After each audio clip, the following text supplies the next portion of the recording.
Bonjour mes amis. Aujourd'hui, Jésus nous dit que l'Esprit de vérité nous conduira dans la vérité tout entière. Je commence notre rencontre avec une citation de notre bon pape François. Un chrétien qui ne sait pas faire mémoire de Dieu n'est pas un chrétien. Nous qui sommes ici en ce moment pour l'écoute de la parole, justement, c'est pour nous donner une mémoire qui vient du cœur, pour nous souvenir que nous avons été baptisés. Pensons que nous, souvenir, c'est un acte de foi. Oui, demandons à l'Esprit Saint d'ouvrir notre cœur à sa parole et avec Saint Jean au chapitre 16, 12, 15. Tu es parole de vie, tu es la source d'amour, oh Jésus-Christ, mon bon pasteur. Alléluia, alléluia, alléluia, alléluia. Gloire à toi, ô Seigneur. En ce temps-là, Jésus disait à ses disciples, « J'ai encore beaucoup de choses à vous dire, mais pour l'instant, vous ne pouvez pas les porter. Quand il viendra, lui, l'Esprit de vérité, il vous conduira dans la vérité tout entière. En effet, ce qu'il dira ne viendra pas de lui-même, mais de ce qu'il aura entendu. Il le dira, et ce qu'il va venir, il vous le fera connaître. Lui me glorifiera, car il recevra ce qui vient de moi pour vous le faire connaître.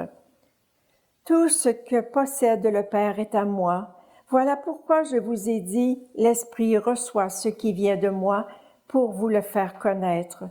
Acclamons cette belle parole de Dieu. Alléluia, alléluia,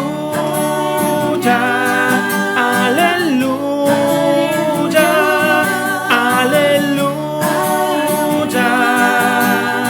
Gloire à toi, ô Seigneur. Le Seigneur avait encore beaucoup de choses à dire à ses disciples. Même si en fait l'Esprit était déjà à l'œuvre en eux, c'est leur compréhension des choses de Dieu qui était limitée, parce qu'ils n'avaient pas encore reçu l'Esprit de Pentecôte. Quand Jésus dit à ses disciples que le Saint-Esprit les conduirait dans la vérité, dans le sens de conduire sur le chemin, d'introduire, d'être un guide, il voulait surtout signifier que l'Esprit allait les introduire dans une connaissance encore plus profonde des choses de Dieu. Nous, chrétiens, nous savons que la vérité est celle du grand mystère de l'amour du Père pour nous, à travers son Fils et l'Esprit Saint. Donc, la vérité se trouve dans le Christ qui est parole faite chair. C'est ça la révélation de Dieu. La vérité, c'est un don de Dieu révélé au cœur et à la conscience sous la conduite de l'Esprit Saint. Mais, comme les apôtres, ça nous prend souvent beaucoup de temps pour comprendre ce que Jésus veut nous dire au cœur. Comme par exemple le sens de l'amour, de la souffrance, de la présence de Dieu dans nos vies, dans celles des autres et dans l'Église. On le sait, chacun de nous doit à un moment donné se confronter à la vérité. Pour y arriver, c'est important d'identifier et de nous éloigner de ces peurs, de nos peurs, ces peurs qui commandent nos attitudes et nos actions. Mais, chose certaine, l'Esprit de Jésus est toujours avec nous. Pour vivre ces dépassements, même il peut nous aider, seulement si on lui demande, car il ne s'impose pas. Il attend notre ouverture pour nous éclairer et nous guider vers la vérité. Il sait, lui, combien c'est pas facile parfois de laisser aller le passé, même de laisser aller les personnes qui nous ont quittés et de faire confiance à l'avenir. Aujourd'hui, en regardant où j'en suis dans ma foi, quelle grâce particulière j'aurais le goût de demander à l'Esprit Saint. Oui, quelle grâce particulière j'aurais le goût de demander à l'Esprit Saint. Jésus sait que dans l'annonce qu'il fait à ses disciples, il va laisser un grand vide dans leur vie lors de son départ pour affronter sa passion. Il sait aussi qu'ils seront persécutés, pourchassés, conduits dans les synagogues. Le seul signe concret de réconfort que Jésus leur laisse, c'est la promesse de l'Esprit Saint.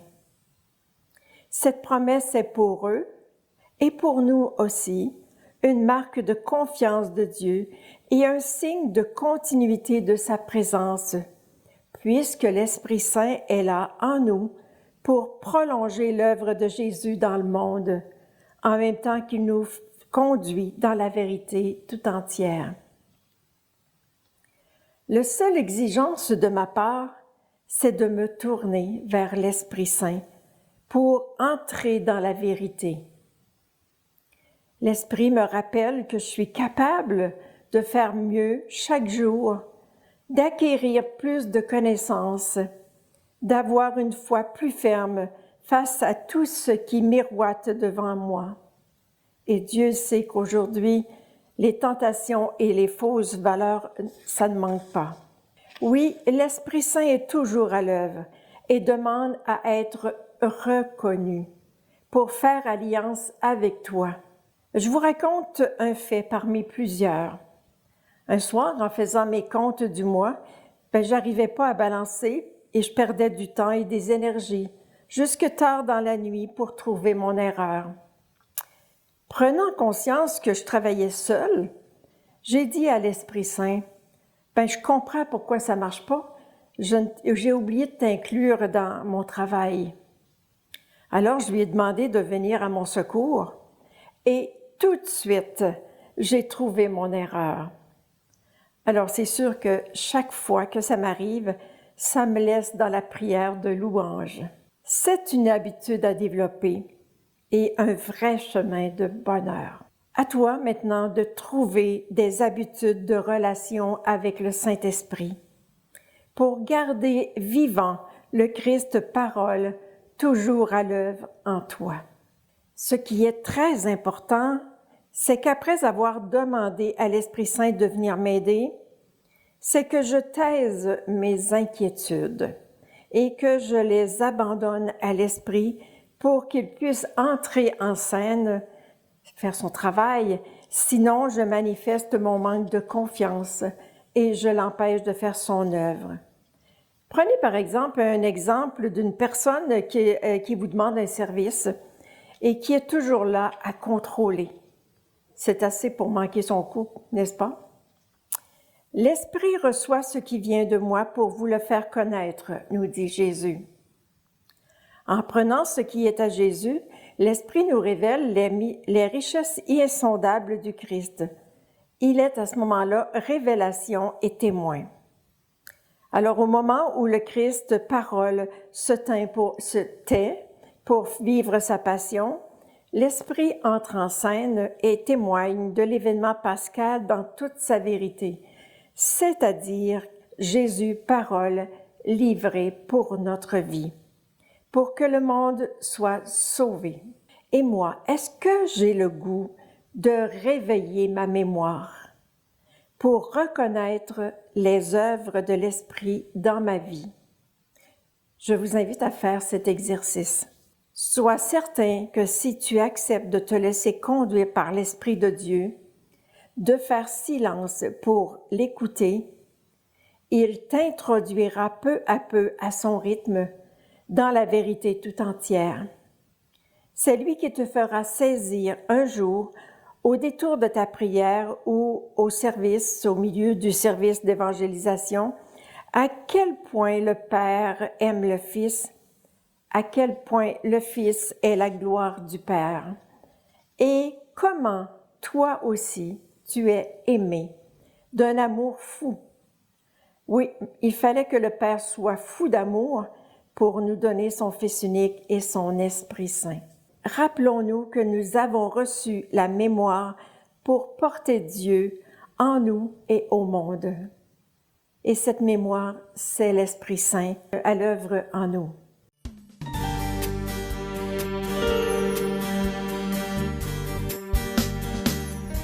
Avec Marie, en ce mois qui lui est consacré, accueillons ensemble dans l'Esprit Saint la bénédiction de Dieu notre Père et de Jésus notre Sauveur. Demandons à Marie que nous soyons des chrétiens lumineux du Christ ressuscité et heureux de faire mémoire de notre Dieu, avec le désir de le connaître en vérité et de vivre de sa présence au quotidien. Amen. Je vous souhaite une magnifique journée. À la prochaine.